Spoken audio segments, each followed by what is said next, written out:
Ce qui manque à l'Église aujourd'hui, ce n'est pas la prière, car beaucoup de chrétiens prient. Pourtant, ils ne voient pas de changement. Voici 2 raisons pour lesquelles beaucoup prient en vain. La première raison est que beaucoup prient sans voir de résultat parce qu'ils prient mal. La prière ne consiste pas à multiplier les paroles. Avant de prier, il faut savoir pourquoi on prie.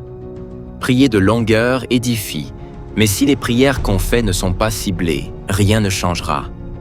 Si tu es malade parce que tu as été lié et tu pries pour autre chose au lieu de prier pour briser les liens, ta situation ne changera pas. Il est donc nécessaire d'identifier d'abord le problème, puis de discerner la solution à y apporter. Parfois, pour identifier le véritable problème, une révélation est nécessaire. Sans cela, tu peux faire des efforts en vain. C'est d'ailleurs pour cette raison que la Bible dit « Là où il n'y a pas de révélation, le peuple est sans frein. » Si tu es dans ce cas, tu dois demander qu'on t'apprenne à prier comme les disciples de Jésus l'ont fait. Il n'y a pas de honte à cela. La prière est l'arme du chrétien.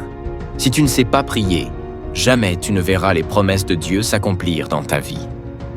La seconde raison est que beaucoup prient sans mener une vie de sanctification.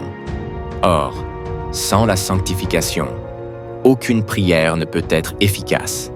La Bible déclare clairement que la prière du juste a une grande efficacité.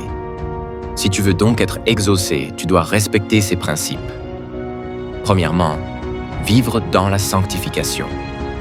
Deuxièmement, faire des prières ciblées. Amen.